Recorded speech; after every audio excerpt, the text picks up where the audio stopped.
All right, we're getting ready for final feelings right now. Georgia and Texas, really big game, and an important one. Perhaps not the most important game of the season. That will come on down the road here as Georgia and Texas both play this game and then move on with their seasons.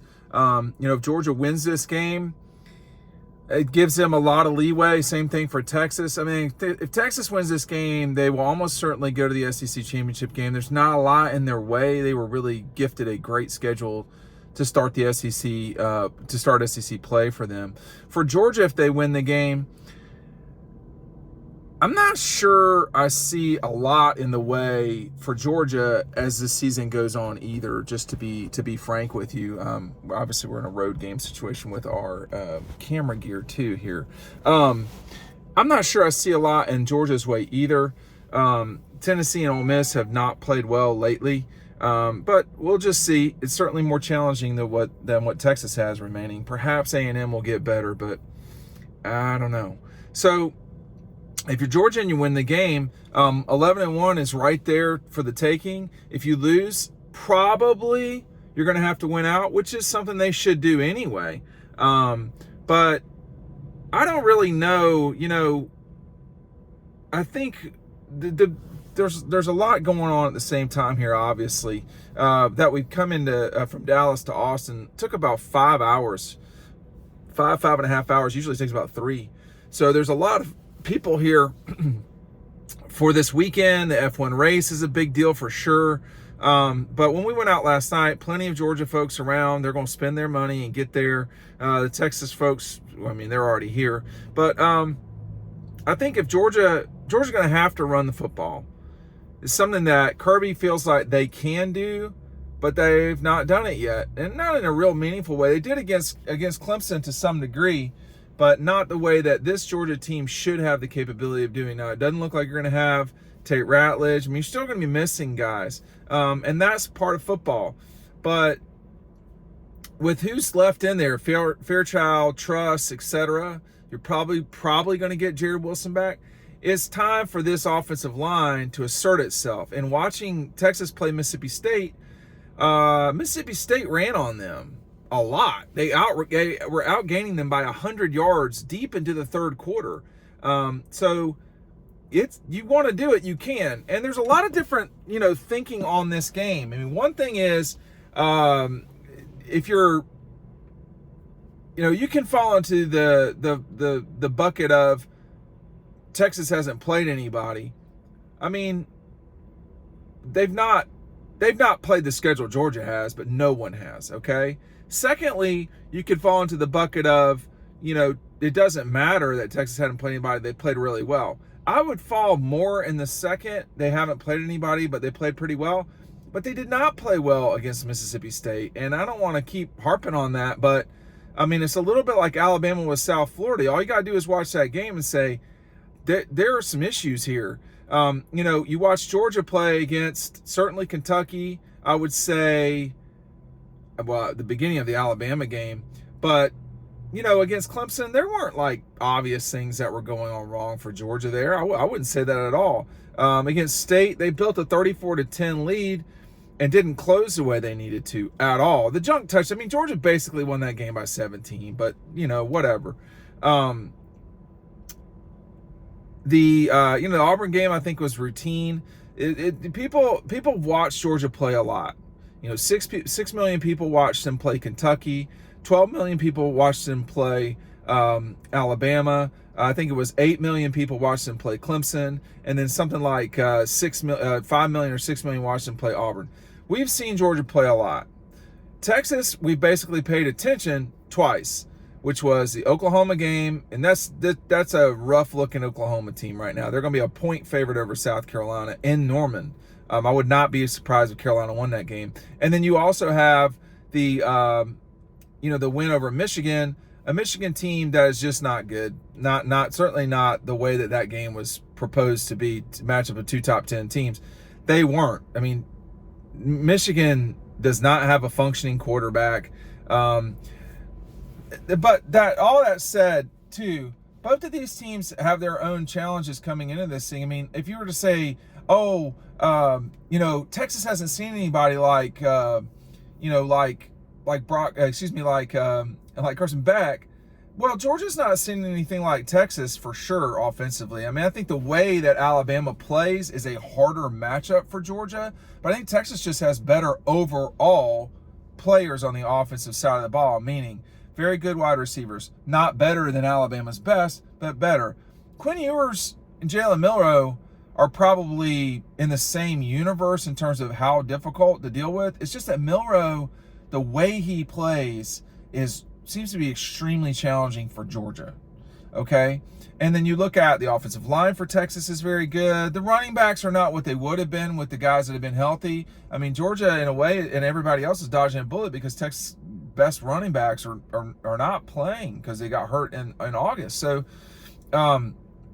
no, neither of the – I mean, Georgia's seen more.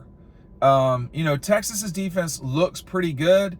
I'll be just straight. I don't know who they play that has a pulse on offense. So this is going to be the best test for them. And Georgia can score. And Texas can score. I think if you're looking to win this game 24-23, you're not winning the game. I mean, I think you're going to have to get into the 30s, which means there's going to come moments for Georgia. There's going to be opportunities in games. I will review now. You think back to the Alabama game, and they had two opportunities to win that game at the end of the game. They had a 1-point lead. All they had to do was stop Alabama. Didn't seem very hard to do at the moment, and then they hit a big ball to Ryan Williams. Then they come back down the field, throw an interception in the end zone to Colby Young, who could have made a better play on the ball, but whatever. Okay, they lost the game. You think back to, I would say, the State game. Carson's interception into the end zone. They probably go up 24 again right there. Instead, State gets it, marches down the field, cuts it from 17-10. Of course, Georgia, marches back down, 7-minute drive and all that. The Auburn game, if there's not a broken tackle, which was a great play by the kid from Auburn, Auburn doesn't score a touchdown in that game. So there's a lot of just like moments. For Texas against Mississippi State, much like Georgia, globally speaking, both these teams have not ideal penalty moments. I mean, there were times that Texas had big plays taken away from them against State because of penalties. You think about Georgia and their penalties this season. Georgia's just not been crisp in the way that you really have to be to manage the schedule they've got. The first 7 games, 3 games of them against top 10 teams, 2 of which in this week, top 10, 2 of which are on the road. So, it is asking a lot. Now, the assumption coming into today from a lot of people is that Georgia will just lose this game. I picked Georgia, but I'm not assuming, I picked Texas, but I'm not assuming Georgia loses this game. I don't know. This is just going to be a real fight. And I think for Georgia, they have played Clemson. They have played on the road in this league twice. One at Alabama, the other one a 1-point win against Kentucky. They have been tested. Texas is tested. They've played a rivalry game against Oklahoma. Georgia's played Auburn. Texas has gone on the road to play against Michigan. That was a big game in that moment. That was a big game in that moment. Michigan's not very good. We know that now. But in that moment, that was a big game. And Texas was clearly the better team. I mean, it wasn't close to me, and it shouldn't have been. They won that game. So, Georgia's been tested more. Clemson, Kentucky, Alabama, and I'm leaving someone out. I cannot remember who it was. And basically, if you want to say, Auburn for a rivalry game for Georgia, Oklahoma and Red River is not the same with Georgia Auburn, but both those games are huge games. I mean, you're fooling yourself if you don't think they are. I don't know who was watched more. I would imagine Red River, but anyway, Georgia Auburn is a big game. Huge rivalry for Georgia. So they've both been tested. Georgia's been tested more just by the volume of people they've played. And I think, Texas's most difficult game was the Michigan game, I guess. Maybe it might have been State, if we're just being brutally honest. I mean, if you're only up 10, no, they were up 6. I believe they were up 14-6 against State, or 13-6 against State, with a play to go in the third quarter, which is when they scored their touchdown to push it out and get it more comfortable. They did not play well against Mississippi State. Is that who we get? That was a home game. That was a noon game, I think it was. Is that who we get? Is Georgia Kentucky version who we see? I mean, is Texas's defense that good that you're not gonna be able to score? Maybe they are. I don't know. Or we're gonna see not great quarterback play from both these guys who are both good quarterbacks. I mean, if you watch Quinn Ewers, he can sail the ball sometimes. If you've watched Carson Beck, he's not had a great 2024 so far. That can change today. So all of these things combined, it's so hard to know. The first quarter will tell you a lot. It won't tell you who's going to win the game, but it will tell you a lot. The Alabama game, you saw that. The Kentucky game, you saw that. It was a fight. Auburn, Georgia was obviously the better team. Against Clemson, I would say they were clearly better. I don't know if it was obvious because they didn't score, but they were moving the ball, and Clemson just couldn't. So it's all of those things. The beginning of the game will tell you a lot. If it's tight, which is what I expect, then you're just in a knife fight. Georgia's had some knife fights. Texas has not. Will that make a difference in the end? I mean, I don't know. It's asking a lot to go on the road to win at the number one team. This is the biggest game in Austin, in a long, long time. Now, they had Notre Dame not that long ago.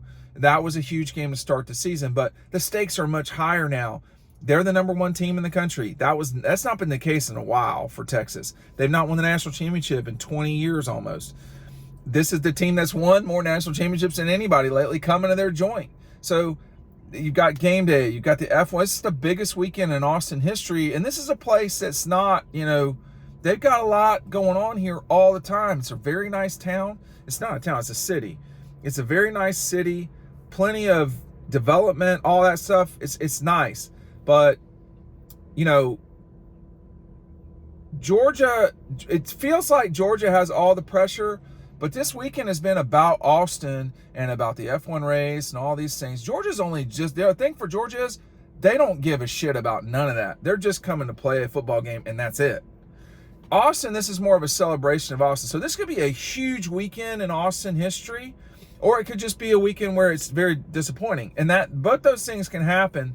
You got you got the 2008 Alabama game, or 2020 or 2022 Tennessee, or 2013 LSU in Athens. There's different moments, or whatever you want to call it, in the history of programs. And we've hit a big moment in Austin, and I don't know. I picked Texas. I'm not sure what will happen this game. I don't know. I mean, the reason you pick Texas is they are at home.